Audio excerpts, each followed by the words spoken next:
이번 시즌 토트넘에서 가장 크게 손해를 본 선수는 바로 손흥민이었다. 팀의 최고 득점수를 수비적 위치에서 활동하게 만든 것은 토트넘이었는데 손흥민은 어떠한 지원도 없이 뛰어난 성과를 이루어냈다. 이번 시즌 그의 20개의 공격 포인트는 그의 능력을 크게 증명하고 있다. 나는 항상 내 패스를 받아 속공을 이끌어내는 손흥민의 모습을 상상해왔다. 그가 맨시티로 와준다면 그 이상의 기쁨은 없을 것이다. 이것은 손흥민의 친구이자 맨시티의 역대 최고 미드필더로 꼽히는 케빈 데브라위너의 인터뷰로 현재 전 세계에서 크게 이슈가 되고 있습니다. 토트넘의 이번 시즌 성적은 많은 팬들에게 큰 실망감을 안겨주었습니다. 뉴캐슬에게 6대1로 완패당하는 등의 치명적인 패배와 중하위권 팀들에게도 비슷한 수준의 경기력을 보여준 토트넘은 결국 리그에서 8위로 떨어지며 유럽 경쟁에서도 제외되어 버렸습니다. 영국 축구 전문가들은 토트넘의 실패 원인을 케인 중심의 경기 전략에 뒀습니다. 지난 시즌의 득점왕인 손흥민을 윙백 또는 수비형 미드필더로 활용하면서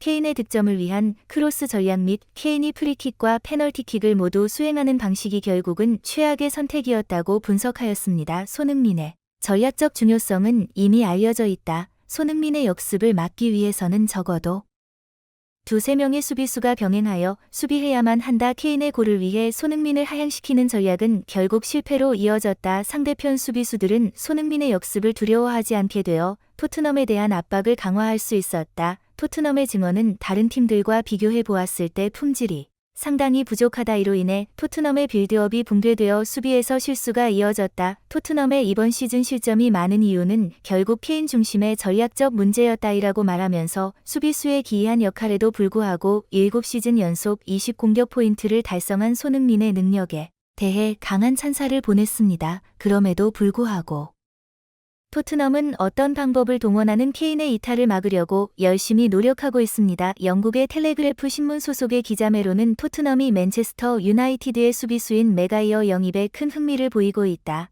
맥과이어의 영입은 토트넘이 케인을 유지하는 데 도움이 될 것이다. 이번 영입에 대한 관심은 순전히 케인을 만족시키기 위한 것이다 라고 말하면서 다음 시즌의 반등보다는 케인을 한 시즌 더 팀에 유지시키기 위한 전략으로 이번 이적을 추진하고 있다고 전했습니다. 따라서 이는 해리 케인과 함께하는 잉글랜드 국가팀의 긴밀한 연관성에 기인합니다. 그러나 에릭 다이어보다 더 우수한 선수를 영입하는 것이 필요한 시점에 다이어와 같은 불안정한 성능을 보여준 맥과이어가 토트넘에 합류하면서 현지 팬들의 불만이 증폭되었습니다. 이러한 상황 속에서 손흥민의 절친이자 명실상부 EPL 최고의 미드필더 케빈 데브라위너의 인터뷰가 주목받았습니다. 데브라위너는 구단 관계자들과의 인터뷰에서 핀란드의 최고 공격수로 알려진 해리 케인이 맨시티로 이동하게 된다면 어떻게 생각하는지 묻는 질문에 웃음을 터뜨리며 케인보다는 손흥민과 함께 뛰는 것을 선호한다는 의견을 표출했습니다. 이에 전 세계의 축구 팬들은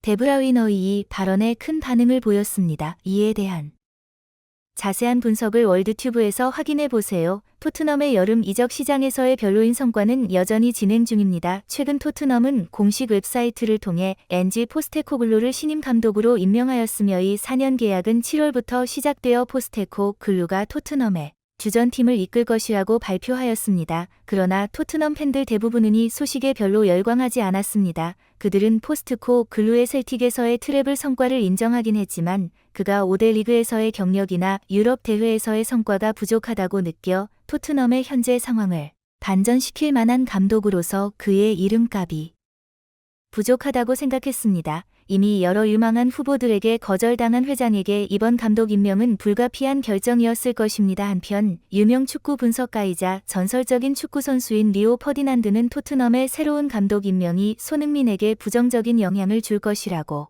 주장했습니다. 손흥민이 이번 시즌 동안 어떤 방대한 희생을 토트넘을 위해 해온지 모두가 잘 알고 있습니다. 손흥민은 그의 뛰어난 공격력에도 불구하고 윙백 수비형 미드필더 센터백과 같은 후방에서의 수비 역할을 수행하였습니다. 그의 폭발적인 속도는 주로 수비에 사용되었고 프리킥, 페널티킥, 코너킥 등 모든 세트피스에서 그는 굳건하게 토트넘의 수비를 지켰습니다. 이런 어려운 환경 속에서도 손흥민은 20개의 공격 포인트를 달성하며 자신의 가치를 증명하였습니다. 복잡한 전술 활용, 영국 언론의 냉소적인 비판 등을 이겨내고 성과를 낸 손흥민의 성취는 기적에 가깝다고 할 수 있습니다. 토트넘은 현재 해리 케인의 이탈을 막기 위해 모든 노력을 기울이고 있습니다. 만약 케인을 유지하는 데 실패한다면 손흥민은 다시 한번 토트넘을 위해 희생이 요구될 것입니다. 토트넘의 구조 개편이 완료되기 전까지 그는 우승 희망이 거의 없는 이 구단에서 자신의 전성기를 보내게 될 것입니다. 그는 단 한 번의 웃음도